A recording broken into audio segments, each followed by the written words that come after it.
welcome, Hoosier fans, to this week's edition of Assembly Call Radio, where each week we discuss the most interesting topics in the world of Indiana basketball. This is our 136th edition of Assembly Call Radio, and it is our 528th episode overall of the Assembly Call, recorded on the evening of Thursday, August 29th, 2019. I'm your host, Andy Bottoms, and let's begin this edition of the Assembly Call how we begin every edition of the Assembly Call, and that is with our Hoosier Proud banner moment. Actually, for the offseason, there were a number of choices for this week's banner moment, most of which came out of Archie Miller's speech in Evansville earlier in the week. Could have been the continued positive news on the health of Jerome Hunter, the glowing stories of Joey Brunk's leadership, or the growing enthusiasm over the Mike Roberts hire. But instead, I chose a word that Archie used to describe his role during that speech, as well as during a Q&A at the fantasy camp chronicled by the Hoosier Hysterics over the weekend. And that word is caretaker. It's an interesting choice of words, but one that to me clearly demonstrates his reverence for the history of the program and the responsibility he feels to carry on that IU basketball tradition. So whether it's the generous donations from Vic and Cody for the Players Lounge, Calbert Cheney going out of his way to stop by that fantasy camp last weekend, Brian Evans showing up to coach one of the teams at the camp, hiring Mike Roberts, or the project that Archie described where he wants to get any former player to sign a cutout of the state of Indiana, there's clearly an emphasis on getting former players more involved in the program. And sure, wins have to come at some point, and no one wants that more than Archie, but his comments and actions should serve as reassurance that he gets it. He gets how important IU basketball is to the state. He gets how important IU basketball is to the fans. And it's also worth noting in that video of the speech, Archie continues to just look more comfortable, and he's starting to let a little bit more of his personality show. I think part of that comfort comes from his continued efforts to assemble players and coaches that seem to be made in his image and truly value what it means to play for IU and in their own way serve as caretakers of the program, just as he's setting out to do. And with that, let me introduce my esteemed co-hosts for this week's show. To my left, he is a veteran high school basketball coach in the state of Indiana, the founder of the Delphi Bracketology Club, and still the only member of the Assembly Call team with his own theme music. He remembers the days when a movie cost $1. Heaven help you if you ever decide to pop your collar.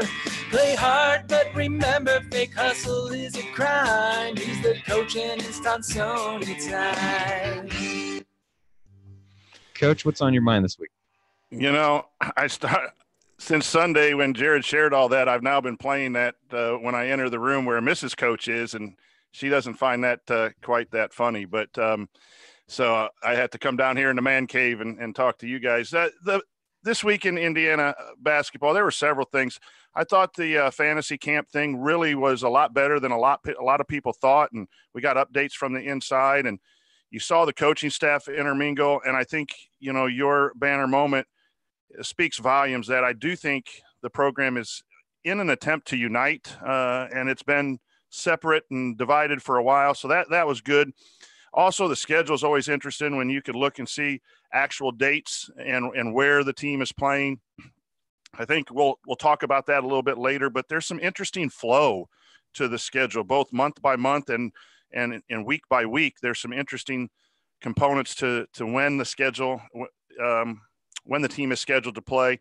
And then, man, for me and being an Archie fan, listening to his complete 50-minute speech at Evansville, there was a lot of information there.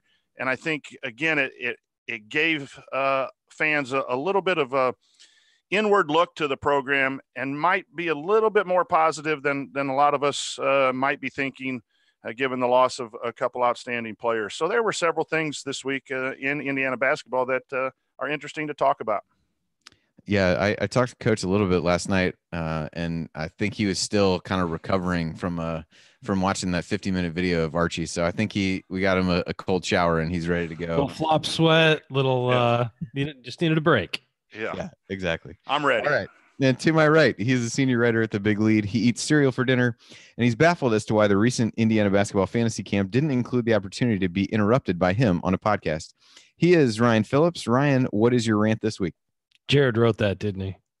He did. I have too many other technical things going on right now that I can't possibly think on my own. So I may be in like full Ron Burgundy mode here pretty soon as I read through the ads and things like that. So I don't blame you.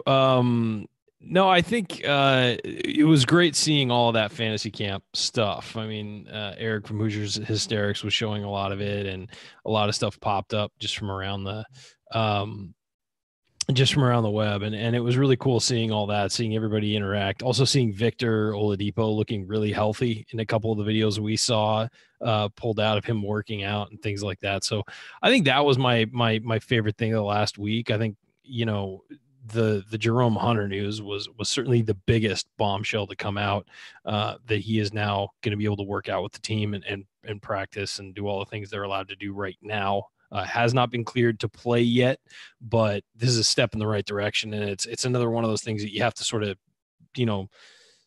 things you have to check off on your way to being able to play again. And for Jerome, and I think that all of us had heard I think for a while I heard some really negative things, but then over the last couple of weeks, it had been really positive, maybe months even, had been real positive. And I think that is certainly a big deal for this team and this program, because they really need him. And I think that all of our projections for this team were based around having him. So hopefully, it's all good news from now, and it continues to improve, and he can get back and get on the court in full capacity soon.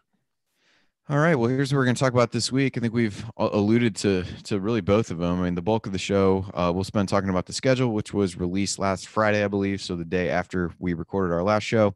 And then we'll try to do what any IU fan would do at this part of the year and try to parse a whole lot of meaning out of 50 minutes of words from Archie Miller and figure out what that might mean for this year's team. And then, as always, we'll answer your questions in the third segment. All of that is coming this week on Assembly Call Radio. But before we get into all that, I do want to provide a quick plug for our private IU basketball discussion community, which we host at assemblycall.com/community, in which Ryan and I definitely need to start participating in more often. Jared is a really smart guy. He's definitely right about that, as evidenced by him writing all this down. Good for him for weaving that in. But we do host a community on Mighty Networks, which, if you haven't tried, is an amazing platform. Basically, it gives us a private social network dedicated to Indiana basketball, away from the noise and nonsense of Twitter and Facebook. And they have a free app for your phone that makes participating really easy. There are daily poll questions, insightful discussions, links to articles you should read, a live chat feature that we use during games, and so much more. It's also where we compile questions for our mailbag segments, and soon you'll have more access to me and Ryan there, because we love you as much as love you guys as much as Jared and Coach do. Plus, we're planning some next level content for the new season. Ben Ladner is developing some Basketball 201 materials. Coach Tonsoni just published the first edition of Coach's Corner, and we have more in the works as well, all of which will be available only to members. The community has over 800 people in it right now, and it is truly for serious fans only. That's why we made it a paid community. It's an expensive platform to use, and we want to keep as many of the trolls and whiners out of there as we can. So go check it out at assemblycall.com/community. You can pay $3.99 per month, or you can pay annually instead and get a huge discount. And if you've already donated to this show before, you get in for free. So just email Jared at jared@assemblycall.com. Again, the URL for that is assemblycall.com/community. We hope to see you there. Ryan and I, especially, because we're going to start participating a lot every day, sometimes twice, according to this copy that I've read verbatim. Gee, who decided that? Yeah, Jared really shoehorned that in, knowing that I would be incapable of processing things as well. So I do need to do a better job of getting in there. That's fair. But definitely it seems like a lot of really engaged folks in there. I do know coaches in there quite a bit, and we've gotten a lot of positive comments about it. So would encourage everybody to check that out, especially as the season gets closer. So wanted to talk first a bit about the schedule. I think Coach and I have a couple potential bracketology related takes that we can weave in as well. But I kind of broke this up into a few different segments that we can talk through. So the first is November, which really should be, if IU doesn't emerge 7-0 from November, we'll probably be having some difficult conversations, I would imagine, on the post-game show. And so while we've done that before, well, we have, and so while I think it's likely that we get a little bit monotonous potentially in what we talk about after these shows, given some of the teams, that schedule features 7 home games against Western Illinois, Portland State, Northern Alabama, Troy, Princeton, Louisiana Tech, and South Dakota State. If you look at Bart Torvik's rankings, Princeton is just inside the top 100. Louisiana Tech is the only other team inside the top 250.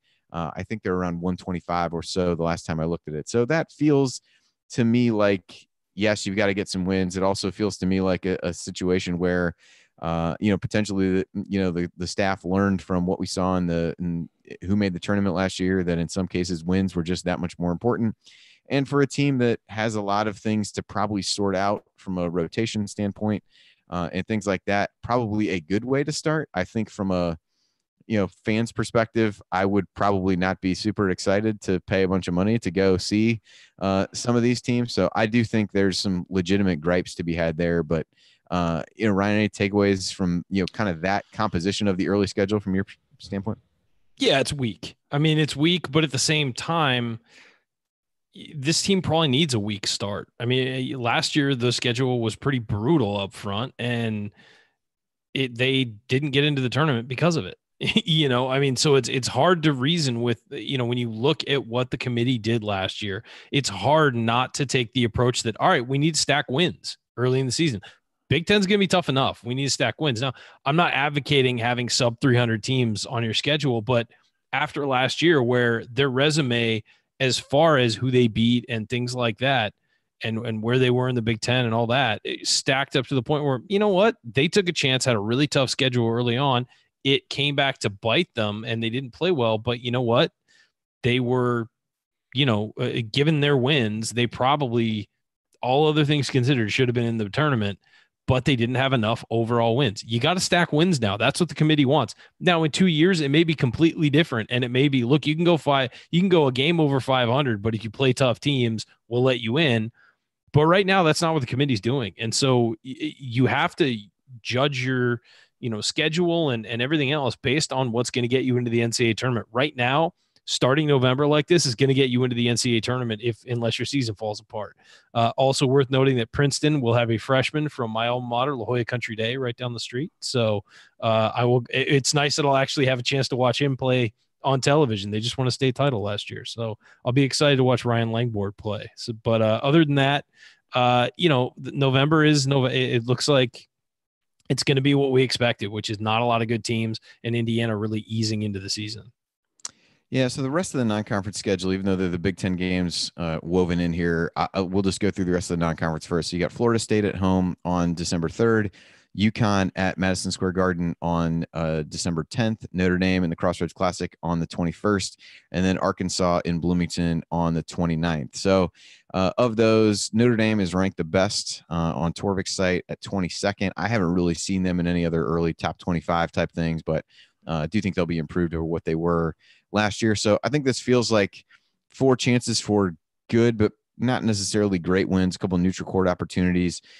Florida State has been, lost quite a bit, but it has a good track record over the last few years. So, Coach, what are your thoughts on kind of, as you think from a bracketology perspective, like what's a minimum record that you think, I think we all believe they should be 7-0 in that first set of games, but in those other 4 non-conference games, what do you feel like a minimum is that they need to accomplish there?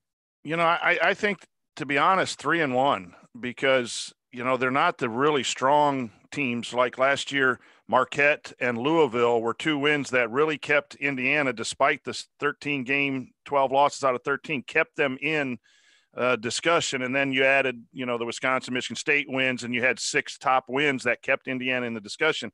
I think Indiana's really going to have to get those top wins in the Big Ten this year. And therefore, I think, 3-1 would really, I think, make me happy as a bracketologist for Indiana. The other thing about the schedule is just the order of the games have really been Marquette was a Gavitt games, and Indiana's not in the Gavitt games. So that game was replaced with an easy cupcake game, but Arkansas is still on the schedule from last year. Notre Dame and Butler in the Crossroads switches every year. That's kind of the same. UConn replaces Louisville, which is not as tough a team, but that game replaced that. And then FSU replaces Duke because of the ACC challenge. So really there's only one, we're down 1 game that was a Power 5 school, and the teams on there are a little bit weaker than neat. But I think that's good for this team. And as far as the November, December thing, I think it really, the good thing is you can build your team. You can get people who haven't played, Race Thompson, and if Jerome Hunter is cleared, he can come in and play and get their legs underneath them and then hit the tough part of the schedule. The bad part is there's no easy in between the tough games. Usually you have some of those easier games in December over Christmas. So, you can get ready to face the Big Ten grind. So they're not mixed up, but I don't think it's extremely too far off of last year, other than the Gavitt game not being replaced. And I think if this were a veteran team, you would have seen that replaced with a bigger name. I'd just like to thank the Big Ten ACC Challenge folks for not giving us North Carolina or Duke again. It feels like we played them every single year. So thank you for Florida State. Not that that's going to be easy, but it's just different. Yeah. Yeah, I mean, I would tend to agree with Coach that 3-1 feels like where you want to be in those games. I think that was a really good point you made, that it starts slow, which I think for this team makes sense. As fans, we all have a lot of questions, and it gives a chance for some of those to be answered. But to your point, once it gets tough, it stays tough, because the only other games in November are the 2 Big Ten games that you have, the first of which is at Wisconsin, which certainly don't need to tell anybody what a house of horrors that has been. And the other one is a home game against Nebraska, who's got a huge transitional aspect to their roster, just given Fred Hoiberg coming in, a lot of that. So that may be one of the easier games of the bunch, but it is a Big Ten conference game, so you can't really take anything for granted there. So those 2 games feel like they give you a chance to go 1-1, at least not fall behind the 8 ball and start 0-2. At that point, though, you get into January, and I broke this out by month. So January for IU features at Maryland, Northwestern at home, Ohio State at home, at Rutgers, at Nebraska, Michigan State at home, Maryland at home, and at Penn State. So if you look, there's 4 games in there against, I think Michigan State, Maryland, and Ohio State are somewhat of a consensus top 3 in the league at this point, at least in any projections I've seen. So you got 4 of your 8 January games against those teams. You've got another game against Nebraska, which again feels winnable. Rutgers has been tougher. Road game there. Road game at Penn State. I don't think anybody knows what to make of them. Northwestern at home feels like it should be a win. So pretty challenging start to the schedule. You do have an even mix of 4 home games, 4 road games, but you do have you learn a lot in terms of where they're going to be in the Big Ten by how this starts. So Ryan, anything stand out to you during that stretch? Well, first of all, as always, I hate the early December Big Ten games. I think that's horrible, and we're going to complain about it this year. So people listening, just prepare yourselves. As far as January, like early January goes, I think that the at Maryland game is going to be tough. I mean, that's the first, that's the first conference game in the new, after the calendar changes, and that's just going to be tough. It's going to be one of those where you got to go on the road and you got to perform your best. But getting Northwestern, Ohio State, I think those are both winnable games. Ohio State, not a bad team certainly, and often a pretty good team. But I think you got to win that one at home. And then you look at Rutgers, at Nebraska. I mean, those have been tough places for IU to play, as you mentioned, and then Michigan and Maryland at home. Those are games, I mean, quite frankly, those games you got to win at that point to establish yourself as one of the teams that's going to compete for Big Ten title, if you're going to, or the top 4 in the Big Ten, if you're going to do that. So it's a tough January out of the chute. Look, those early season Big Ten games at Wisconsin and then at home against Nebraska are going to be tough too. So it's just not, I mean, there's no nights off in the Big Ten. There really aren't. And so we expect that. And, whether home or road, you expect to have some tough matchups pretty much every time you step on the floor. So this team's just got to be ready for that, especially, without a leader like Juwan Morgan and without a guy who you can give the ball to, and who's a lottery pick like Romeo Langford to go win you the game. It's going to be a different team this year. And so we'll see how they handle it.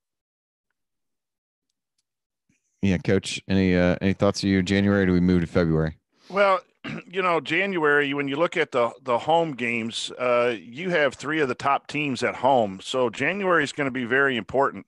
And I'm a big believer in protecting home court and how, can you get out of the Big Ten schedule 8-2, 9-1 at home? I think that's really great for Indiana. I don't know if they have the team to do that, but boy, if you could protect home court and then sneak a few on the road, I think you're looking at a tournament team.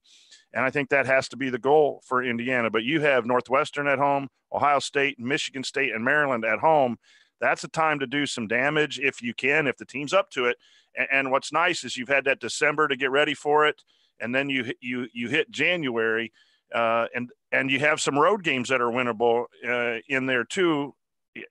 Tough, yes. I don't want to say absolutely at Rutgers, at Nebraska, at Penn State are winnable, but in the past, those have been places where they're close, but we could go get those. January might be an important month.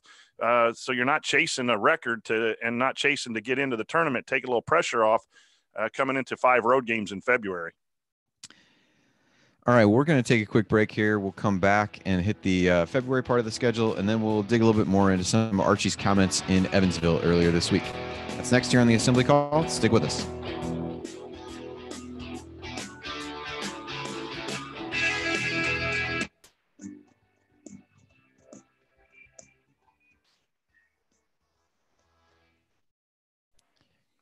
All right. That's about. Music kind of faded in and out a little there at the end. I'm not sure if you did something different. I don't think I did, but No. Jared can fix it. not intentionally.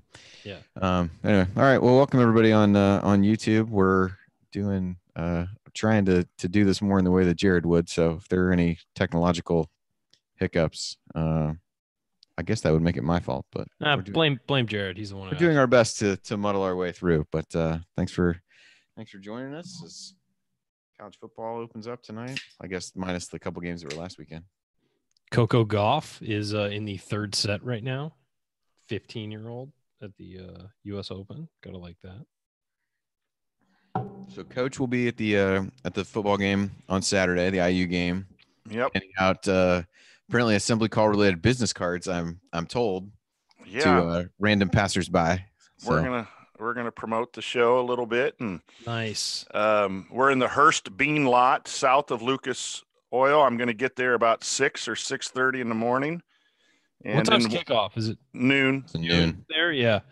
And ice the beverages down, and so stop by if you can find us. And Very worst, you come out of it with a business card and a beverage. Hey, it's not too bad. It's not too bad. We have a print shop at our school that prints posters, T-shirts, hats, business cards. And the student had a school project, and he asked if I needed anything. So I asked Jared if it would be okay if I made business cards, and got our assemblycall.com and our Twitter handle on there. And the kid designed it, and I got $250 for free and another $250 for $7. So $7. Yeah, so 500 business cards for $750 total. Wow. Yeah. Send me your orders. There you go. Yeah.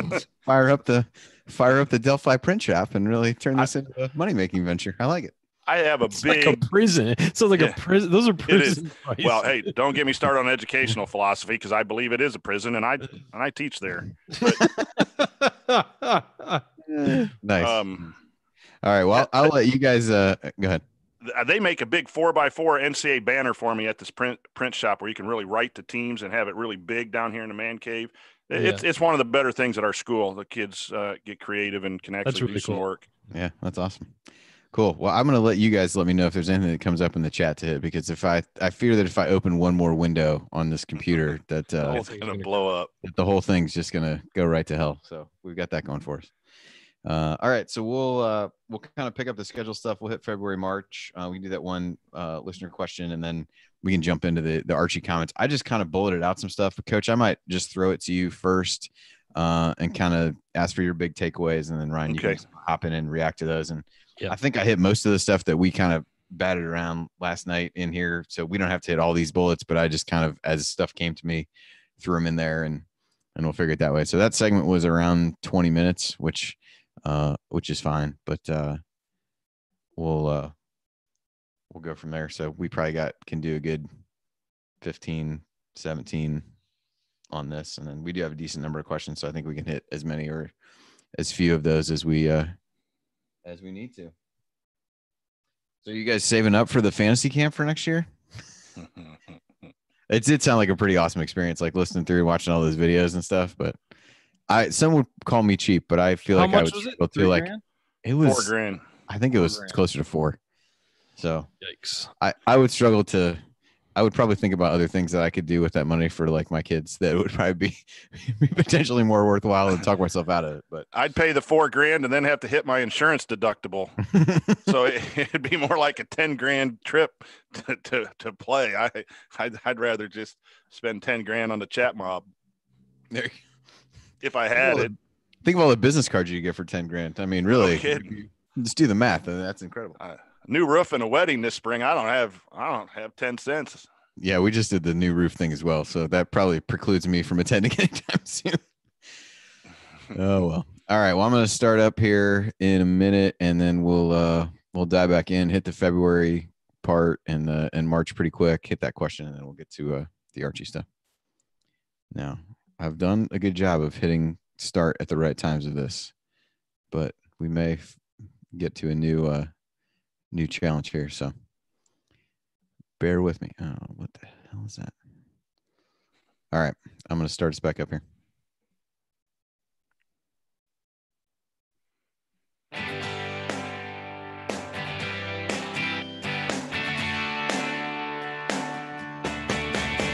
What's going on? It's Christian Wofford. What's the only thing better than an epic buzzer beater?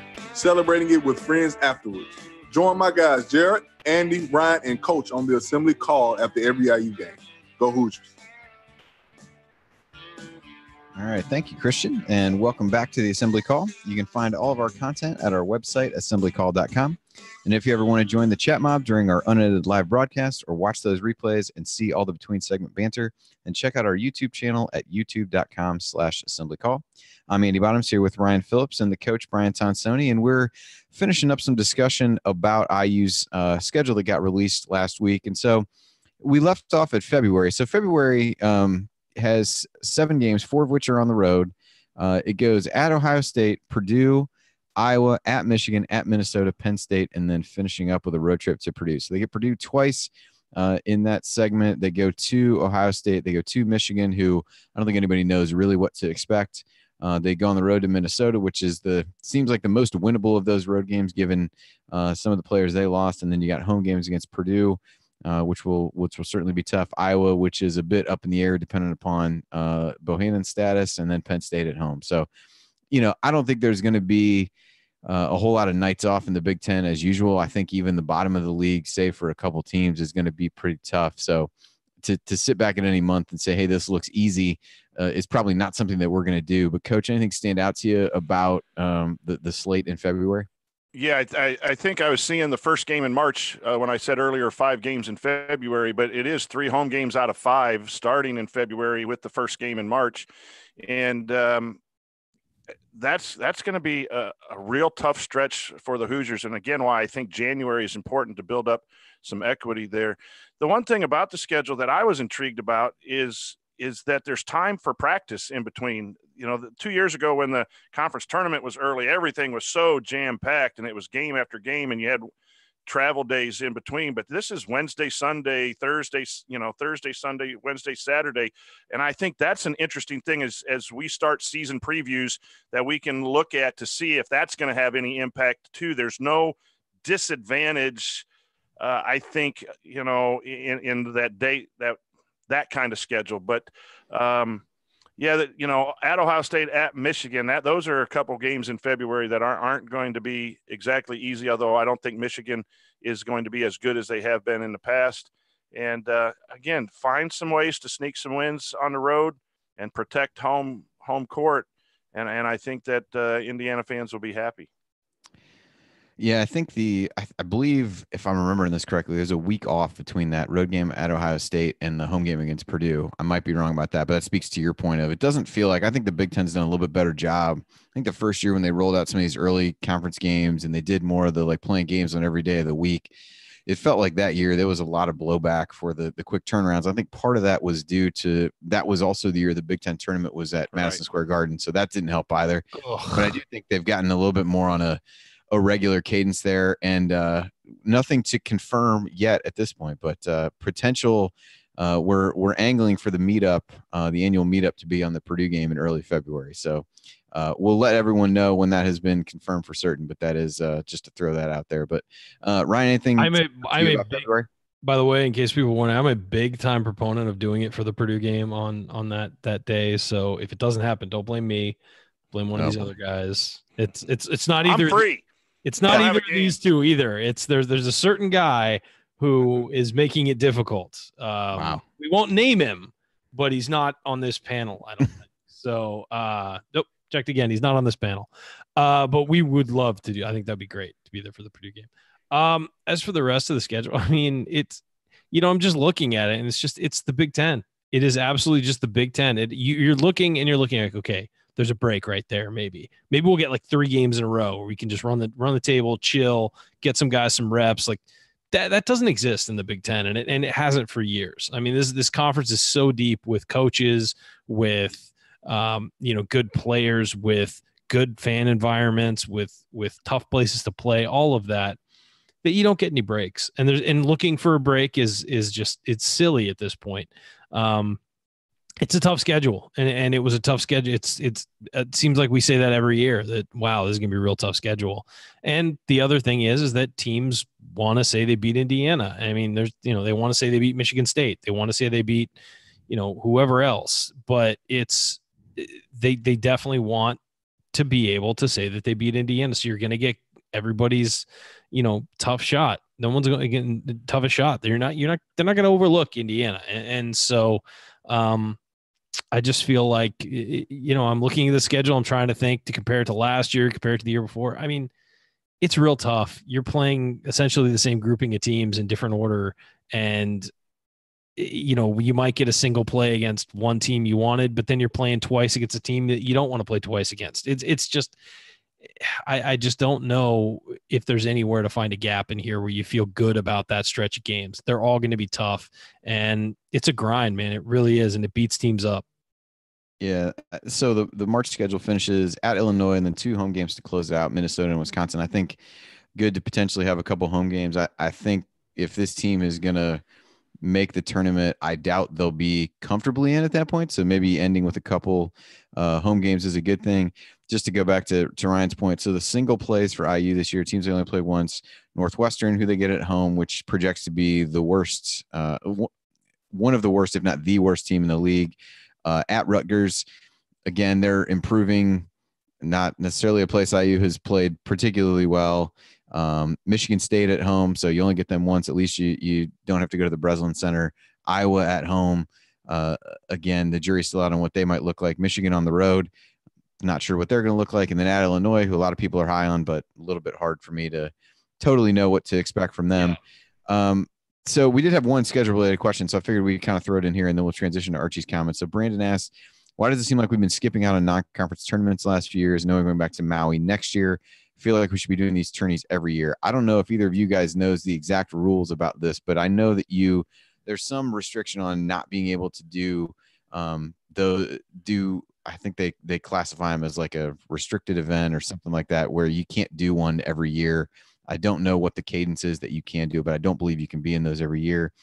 And I also don't know, as Archie takes over and tries to, kind of turn the roster a little bit back to, meet his philosophy, if that was something that they consciously opted out of for that period. I would imagine that at some point IU gets back to more of those, because those tend to be November tournaments. And while much has been made of the Crossroads and that being, kind of prohibiting something schedule-wise, it doesn't overlap with the vast majority of those tournaments. And it's not really a tournament. Let's face it. It's really, I mean, yeah, it's just, I think the argument was like, you already have that, so you don't have, it's one less home game that you have. You can't schedule a home game there. I don't know that I really buy that. I don't know that that's the reason IU hasn't been in these tournaments. I don't know if there's anything you guys would add to that piece. Here's what I think is that I think that if you travel to one of these tournaments or you're playing 3 games somewhere over the course of a week or whatever, you're giving up home game checks, and you're giving up a lot of attendance fee and a lot of ticket sales and a lot of merchandise and a lot of concession sales. So it has to be a really good one for you to do it. Maui is worth the trip because you face really good teams and your fans get to take part in a pretty cool experience. I hope to see you all there next year. And it's something that is special. Some of these kids have never traveled outside the continental United States. They get to go hang out in Hawaii for however long they're there, like 4 days, 5 days. And so that's different, and that's worth doing. But other than that, as a university that packs its arena for the most part, you're giving up a lot of money to go play in one of these tournaments. Now, is it good for the basketball program? In some cases, yes. And sometimes, do you want to do the Atlantis tournament? Do you want to do the preseason NIT? Do you want to do these other ones? In some cases, I think it's really good for your basketball program to get, and it's good for your players to go see different parts of the world and country and go do things like that. But for the most part, you've got to outweigh those benefits to the benefits of the money you're making, and the money that you make, you can then turn around and invest back into your program. So I think that's the consideration more than anything, is outweighing the does the cost outweigh the benefit? Yeah, exempt tournament is the word that I was looking for, not restricted. But anyway, so all right, so let's talk a little bit about Archie's speech in Evansville. There was a media availability as well as a general about 50-minute speech / Q&A that he gave. You can find both those over on Inside the Hall to look at. But Coach, I'll kind of go to you first on this. What really stood out to you as you watched that and listened to that at least one time? I mean, you don't have to say exactly how many times you listened to it. I know at least once, but what kind of caught your ear that you heard him say, where you perked up a little bit and something you really took away that you think will be meaningful as we look forward to the season? Well, everyone knows, again, what I think about Coach Miller, and I just like hearing him talk. He's a ball coach, and that's such a change from what was before. But the coaching takeaway for me was his talk about humility, and I know that was a direct quote, and I'm going to misquote. I think he said authentic leadership. I think that tells me that the first 2 years were a little difficult to get the team playing in the way that he wanted them to play. And that's that mental toughness, that togetherness, and not to call out any individuals who played in the last 2 years, but anytime you have a coaching change, the team chemistry issue is so important. And from what I had heard early last year, before the season even started, there was a competition and a toughness question to the program. And I think that played out when he talked about handling adversity. So as a coach, those three things, the humility he wants the team to have, some leadership things, and handling adversity. They need to be able to handle adversity. I think that speaks to why Indiana has won 16 games and 19 games in 2 years and not made the tournament. And I think, we've talked about Archie being relaxed. I think he has that kind of team where he feels confident they're going to reach their potential, and whatever that level that is. I really was excited about Joey Brunk. We're hearing things from the, fantasy camp about Joey Brunk, and that's just exciting because I think that's important. Obviously, we'll talk about Jerome Hunter. Those two players really stuck out as player comments, as he commented on every player. And then the third thing was to talk about changing up the offense, which in college, a lot of times you recruit people to your style of offense and you make a change, every so often, but not in year three. Usually year three is your system, and he wants to go to a little more inside out and a little more cutting. And so that can take many different forms in offense. It could be a high-low. It could be, I don't want to say blocker mover, but there's some things you can do with a couple of bigs or bigger players as screeners and post. And so it's going to look a little different. He said a little less spacing, concern about the spacing. So I think last year it was get Romeo some room to drive and do some of those things that basketball is known for, but he's going to look to change and use the personnel that he has. So those were my takeaways. And I think, again, that just upped the level of excitement for me as a fan going forward. Yeah, the Joey Brunk stuff was interesting to me. Eric on the Hoosier Hysterics podcast kind of relayed a story that he had apparently gotten confirmed from a couple people that basically during an open gym, guys were kind of ready to shut it down and leave, and somebody started walking out, and Joey Brunk basically ran over to the door and basically said, "No, we're not leaving. This wasn't good enough. We didn't go hard enough." And so just seems like from a leadership standpoint, again, I feel like we're beating a dead horse with a little bit of this, but Archie really going after guys who he sees himself in terms of the way they approach the game, and Brunk seems to fit that mold really well. And so for a team that certainly lack vocal leadership, for sure, it seems like that may not be the same kind of issue this year. To your point, talked about the offensive stuff. I think some of that is personnel based, and maybe you're trying to, make other teams adjust to you, and some of it, the market just comes back in line in the same way that, people saw an efficiency to be gained by playing smaller and shooting threes and layups and all those kinds of things. Doesn't mean that you'll go away from that entirely, but maybe there's some, something to be gained by using this team's strength, which is going to be its size.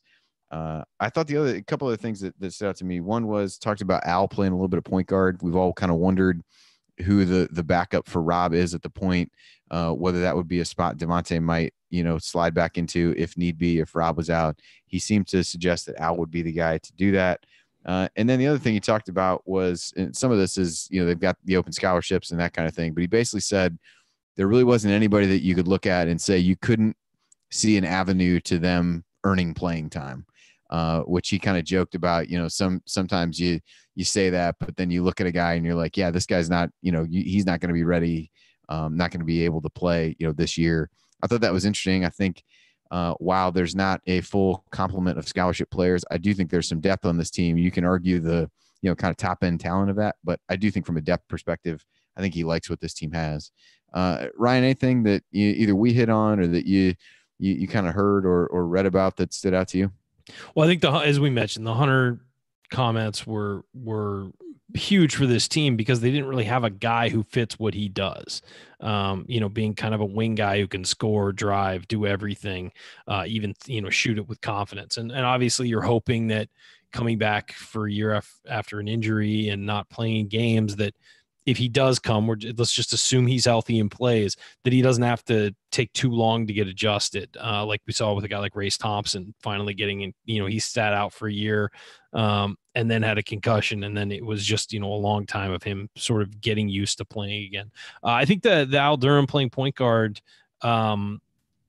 comments were interesting as well, because Al isn't a great ball handler, but everybody keeps talking about how hard he's been working. Maybe we're going to see a big jump in that from him. And Ryan, how many minutes do you think the backup point guard is going to be needed? Because Finney's going to be out there a lot. And can Al handle the minutes you would expect the backup point guard? Well, I think that Al's also going to play a lot. Al's going to play off ball so much that I think when he's only the point guard. I don't know. He's not going to be your go-to guy in any of these situations. I'm thinking maybe it's going to be a 5 to 10 minute stretch or 5 to 7 minute stretch a game where you're stealing minutes to get Finney some rest. I mean, right. The Finney's going to be a guy who's going to be over 30 minutes and maybe pushing 34 if all goes well. You'd like to keep that down. Obviously, the season's a grind. You're playing more games than they did 20 years ago when guys could play 40 minutes a game every night. So I think that it's really going to depend on that. When they have someone other than Finney in their point guard, they're going to be stealing minutes with it. They're not going to be, this is what we want to do. I also think there can be some ball sharing there with other guys too. So it's not going to be Al has to bring the ball up through a press. If a team starts pressing out of nowhere, they're bringing Finney back in the game to get him through it and then make them take the press off, then bring the other guys in, and so I think that, yeah, you're going to be stealing minutes with it. And I'd like to see Al do that a little bit, because I'd also like to see it flip and see him guarding point guards on ball. I think he's going to get to do some of that anyway, but he's got such long arms and he's so disruptive defensively that making the opposing ball handler go up against him is going to be really an advantage to Indiana at times. So if you can get those positive things out of that, 7 to 10 minutes, where you need to rest Finney, or if he's in foul trouble, maybe extend it a little longer. That works for Indiana. The question is going to be the ball handling. And again, we've heard nothing but great things about Al's work ethic this offseason, how hard he's been working. I also think the Joey Brunk thing, I think you guys mentioned it, but I think he's going to be a great addition to the program. I think we all thought that when it happened. And I think he's a kid who got overlooked and really probably wanted to go to IU coming out of high school, got overlooked, didn't get the big time offers he wanted, went to Butler, had a good stretch there. And I think from a culture standpoint, he's one of those guys who, even if he doesn't contribute a ton on the court, which is not what we expect. We expect him to contribute. But even if he doesn't, from a culture standpoint, you're getting a huge boost from a guy who's mature, who's older, who, has already graduated college, is smart, and is a big dude who can do some things for you on both ends of the court.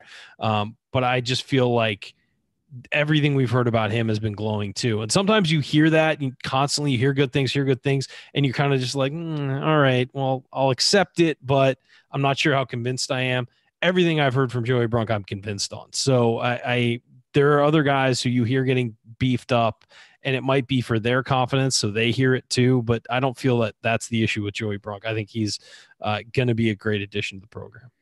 Yeah, so I want to touch on the point guard thing just a little bit too. Is that I agree with you. It's stealing minutes. If Finney's going to play 30, Durham's going to play a lot of minutes, but only 10 of them at point guard. That frees up Devontae to be free-minded and score.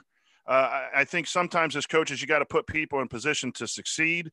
And sometimes asking Devontae to initiate offense might take him away from his natural aggressiveness. And we know sometimes he'll make great passes and sometimes he might not. But in the flow of scoring, to pass and assist would be great. But I think that happens. And also it could be a 2-year plan in case a Love or a Davis or a point guard does not commit in the next class and they go bigger with Geronimo and Cross and Garcia or something like that. And they have Lander waiting, hopefully, down the line. So this gives Finney and Green or Durham 2 years to play 30 minutes, 10 minutes at the point guard. I think that might be something that we're headed to see. Yeah, 2 other quick things before we break. So one was Archie also talked about number of players to add next year. He said 4 to 6, which I think caught some people off guard. Based on my somewhat simple math, I've got 2 open scholarships. They'd lose Duran and Devontae. So if you're going to get more than 4, that presumes something else is going to happen. But yeah, as with anything, you really just never know how that might shake out. So I think they're still, while they have Leal and Galloway in the fold already, it seems like they're still casting a relatively wide net to do that. And then just one thing with Hunter, and I'll make sure that I walked away with the same impression that you guys, because we did get a question about this from Sally to kind of clarify on his status. So it's the way I interpreted all the comments was he's cleared for all the activity that they're doing. I don't know that he's necessarily cleared to play.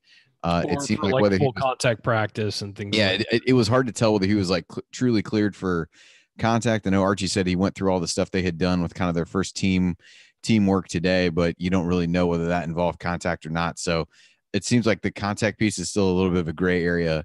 Certainly the news is positive, but I don't want to make the leap to say like, yeah, he's definitely going to play. This is what it is. So I think it seems like it's been a process. That's been the word that Archie used, and I think it's been used quite a bit. These are positive things, but to me, he's not cleared to playing games. Did you guys take anything different away from the comments in the way that you interpreted them? No, I got that he's not ready to play yet, but he's, moving towards being, it's another boundary he has to clear on the way to being fully cleared. That's how I interpreted it.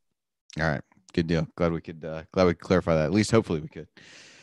All right, so with that, we'll head to break here, and coming up in our third segment, we're going to answer your questions as we always do. So we got a few good ones. We'll try to hit as many as we can in our final segment. That's up next here on the Assembly Call. Stick with us.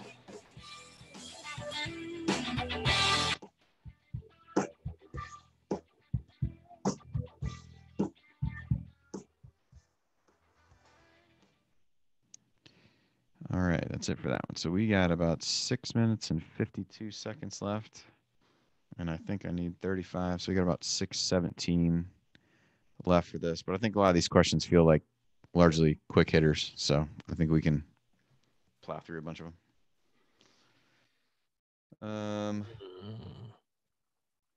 So, all right, good deal. I do think, and I wasn't going to bring this up, but one of the other things that they got mentioned on the Hoosier Hysterics thing was about the APR situation when Archie started. I forget the way they described it, but it was like if one guy that was left didn't get, I think he said at least like a 2.6 GPA, like they would have been ineligible for the tournament. Like it was that close on the APR. I may be for this year. No, not for this year, but I think like in his first year when all the when the guys turned pro, and I think he said they had like 16 guys on scholarship for 13 spots before like Bryant and Blackman went pro. So I might have botched a couple of those numbers, but I do think it's kind of interesting to look at like why maybe some of the roster turnover didn't happen as quickly, or why it's been a little bit more of a process to get quote unquote like Archie guys in there. So I thought that was a interesting little tidbit. Yeah. Yeah, he was hamstrung when he took over with roster construction. Yeah, and I think you saw that. I mean, it comes out on a lag, but I do think they give you like what it was in those few years. So there was like a couple years there where the score was pretty low. Now, as it would turn out, it didn't really matter whether they were eligible for the postseason or not, unfortunately. But yeah, so they seem to be in a better place there for now. So, all right. Any other lingering thoughts from that from the Archie talk, Coach, that we didn't get a chance to hit? No, we want to hit this segment. Well, we really didn't just talk in the background.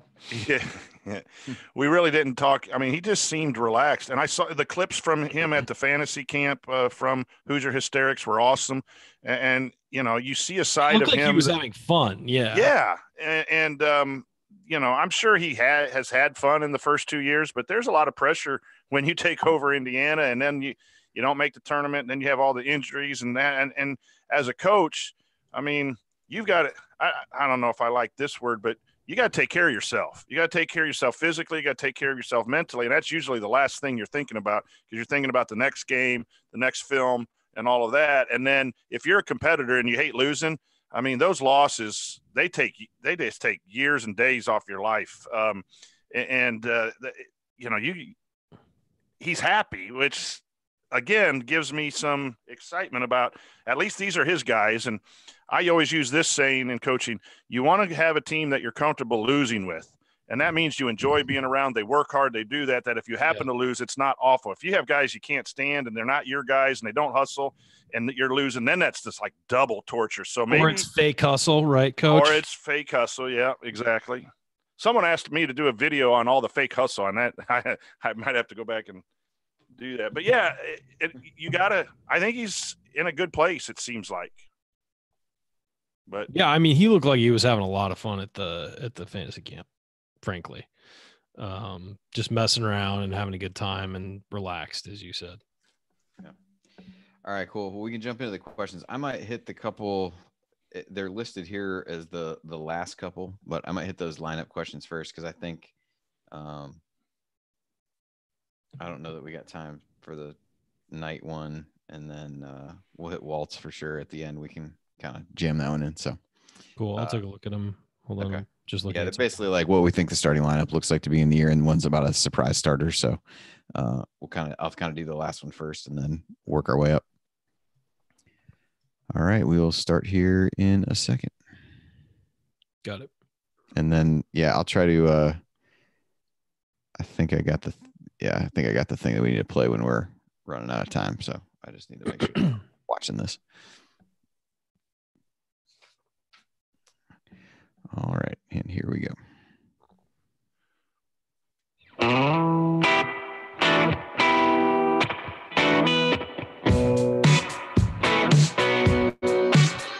This is Jordan Halls, and I never miss a shot or an episode of the Assembly Call.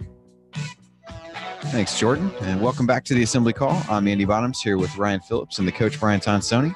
Remember, you need to be subscribed to our email newsletter. We send out a weekly IU news roundup, even during the offseason, and after every game, we send out a detailed post-game analysis. Just text IU to 66866 or go to assemblycall.com. That's IU to 66866 or go to assemblycall.com. Time now for our mailbag. All these questions were submitted via our private IU basketball discussion community, which you can find out more about at assemblycall.com/community. So the first question is from Scott. He asked, what do we think the starting lineup looks like to begin the year? Front court options are fascinating combinations. So little said about Race Thompson. He's in year 3 practicing with the team and almost as much of a mystery as Jerome. So Ryan, I'll throw this one to you first. What do you think starting lineup looks like early in the season, at least? Geez. That's tough. I would say, obviously Finney's going to start at your point guard spot. I think that Al Durham's probably going to be one of the backcourt guys. Maybe Devontae Green back there too, but I don't know. I think that you're going to get Trace Jackson Davis starting at the 4, with quotes around it, and Deron Davis at the 5. I just don't know who that 5th starter is going to be. I think it's going to be a camp battle to figure out who that is, and I think that they do. He's right. They do have options up front, a lot of options, and it's going to be interesting to see how they get mixed and matched. And, could a guy like Race Thompson slide into the starting lineup at some point? Of course he could. They have a lot of depth there. Joey Brunk as well. The question is going to be that backcourt and what do they decide to do? How do they decide to pair those guys up? And how do they decide to deploy the other guys that are behind them? Coach, what about you? quickly, your starting five might not be your best five, or the five who gets your most minutes. So I do think Davis and Justin Smith will start at the season just because they have a chance to earn that unless they get outplayed in the preseason. But, you got some talent there. Brunk is doing everything that Archie Miller wants. I wouldn't be surprised to see him pop in there, and Trace Jackson Davis is talent. I could see Brunk start and not get the most minutes at one of those, spots. So the front line combinations are going to be easy. Does Smith play any three? We're all kind of queasy about that a little bit. Do you go small with the three returning guards and two bigs? That would work if you're going to go inside out and guard cutting. So I'm not sure it's easy to predict, to be honest. Yeah. I mean, I feel like Rob and Devontae and probably Duran, I would say, would be somewhat locked in to start. And I guess to a certain extent, I maybe feel that way about Justin. I think at that point, it just becomes, is Justin going to play the 3 or the 4? I think Justin's been kind of a guy who hasn't gotten talked about a whole lot over the course of the offseason. Archie made some comments about him like he did with everybody else, just kind of around how much he's grown over the course of his time there. So I think it just becomes, do you start Al and slide Justin into that 4 spot again? Or do you play a little bit bigger and maybe start Trace and slide Justin over there? So those would be that's kind of the swing spot for me, which I guess leads a little bit into this question from Michael Scott, presumably, from the office. Who is your pick that could end up from Scranton? Who is your pick that could end up being a surprise starter this season? So, we've kind of talked about the depth. I don't know at this point, based on how hard of a time we had kind of figuring this out, if maybe anybody would be a surprise. But Coach, anybody stand out to you that might be categorized as a surprise guy that works his way in as a starter? I'm just going to go out on a limb and say that at some point, maybe, and I hope it's not because of injury or anything, Race Thompson, what he did against Hap and Wisconsin, and having him fully participating. And I know that I've heard some people share with me that I think Coach thinks he's a real tough bulldog type of guy, that if he really brings out everything, that maybe he can win a competition or two. I think that would be a big surprise to me. I'm not predicting that at all, but the other guys seem like they can start. So I'm reaching deep to say who would be a surprise. Yeah, Ryan, anybody? Yeah, Race Thompson, it was my answer as well. I think that he's a guy who could have a couple really good weeks of practice and sneak his way into the starting lineup. Again, regardless of injury or anything like that, I think that he could definitely do it. So he would be my pick as well, Coach.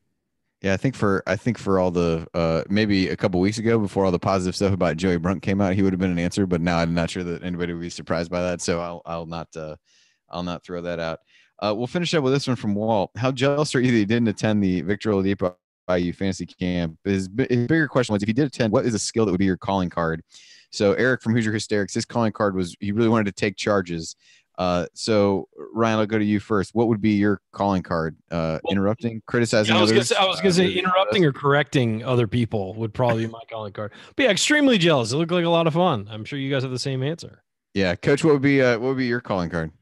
My calling card would be, I would be the human highlight cigar. When the game was absolutely won, that's when I would get my opportunity. Because the victory cigar? Yeah. I'll be the victory cigar guy that goes in at the last minute. Nice. That's what I could bring. I like it. I don't know really sure what mine would be. Potentially taking ill-advised shots. I'm not really sure. I don't know that I would be able to. I'm not really tall enough to provide a lot of rebounding. So, and I'm not sure that based on Eric's description of how it felt to take those charges on the floor, that did not feel like something that I really wanted to sign myself up for. So I'd maybe have to give that a little bit more thought. But we'll see. But that's all the time we got for questions. We appreciate everybody joining us, and that will do it for this week's episode of the Assembly Call. If you want to see us do the show live, join us at assemblycall.com on Thursday nights for the live broadcast of our Assembly Call radio recording. And don't forget to go to assemblycall.com or text IU to 66866 to join our free email newsletter. Special thanks to Bob Thompson for producing most of the music you hear on the show. And thank you for listening. We'll talk to you again next Thursday night. Take it from me, Robert Johnson. Keep your elbows in and your eyes on the rim. And go Hoosiers. Thank everybody for coming out. All right, I got to get out of here, folks. Thank you. And that's it. I don't think I totally botched anything. So Congrats, Andy. Good job, Andy. You did well, it, once man. we find out that the recording quality of whatever I think I recorded in this is complete garbage, then you can retract your kudos. But Yeah, no, we will. Don't worry. We'll give you a hard time. we'll move forward from there. Anyway, so cool. All right. Thank you guys. Appreciate it. Thanks everybody for joining us. And Yeah, thanks for showing up, guys. Only a couple more off-season shows left, and then we'll be able to start. I know Jared wants to start doing some of the kind of player recaps and previews and stuff like that. So we'll probably start getting into that here in pretty short order. I don't think there's too many more things that we were waiting on to drop. We've kind of talked about the schedule. Any seemingly imminent commitments have happened, so I think we just move forward hopefully and start previewing the season and doing some of that. So should be fun. Hopefully a lot of people can get to the football game and see Coach. Yeah, Coach, you got a score prediction on the game. Oh, man, that's a dangerous game without your football for sure. Hopefully they look better than UCLA looks tonight. I'll say that. I think not getting it done. IU by 17. It's 24-14 Cincinnati with 4 minutes left in the fourth. Yeah, Chip Kelly for some reason came to UCLA and decided to run his NFL offense, not the one that worked at Oregon. Andy knows all about that. Yeah. Don't get me started. Anyway, not your favorite Eagles coach of all time. Not my favorite. Probably not the least favorite either. But Ryan, I know you said you haven't played fantasy football for 2003, but you impacted fantasy drafts because every time I thought possibly about drafting a Charger, something just kind of shook. More than likely going to get hurt, coach. Yeah, so I stayed away. I literally stayed away from almost every Charger. The only Chargers I would draft in my fantasy were maybe Hunter Henry. I do have him in one. Yes. Okay, yeah. he's a good player. Would be the other. What? Keenan Allen. I actually would say I think Keenan Allen's going to have a good year, but I think Mike Williams is the guy who's actually going to kind of have a big year touchdown wise. If he stays healthy, which he never has. So, but they're going to throw it up to him a lot, I think. But Keenan Allen, yeah, if you want like a solid receiver who's going to get you catches, yeah. But I think that the other guy's going to be their deep threat. So, and UCLA just turned the ball over on like the 20 as they were driving. Quarterback just dropped the ball, man. Literally dropped it, not just like missed his. Oh, he did. He did. He not the saying drop the ball. Yeah, but no. Actually dropped the ball. He went to throw the ball and it just kept going backwards. It was good to see Clemson's not any good this year. They're up 28-0. Yeah, and I think somebody said that in a half, Trevor Lawrence threw more interceptions in the first half tonight than he threw all of last year. 2. Fantastic. He's terrible. Yeah, overrated. Fantastic. I think there's a pretty good chance he's not playing college football next year. He's going to be draft eligible, right? Nope. He was a true freshman last year. He's a true sophomore this year. And I think there's a chance if the XFL offers him enough money, he goes for a year and then goes to the NFL draft. Wow. There you go. Yeah, because they're talking about giving him a lot of money to go to the XFL for 1 year. Like they would accept a 1 year, like, I don't know, $15 million deal or something like that. And if he does that, why are you going to college and playing in the ACC? There's no reason. It's fair. It's a fair question. That's a good because you're going to be playing against NFL backups probably. And did Cincinnati turn it back over? No, they didn't. You're going to be playing against essentially NFL backups, which is better than playing against the ACC schedule. So you'll get better. I don't know, though. It'll be interesting to see how that turns out. Cool. All right. Well, Coach, enjoy your time at the game. Have fun, Coach. We'll see you. And thanks everybody for joining us. And we'll chat again next week. Later, guys.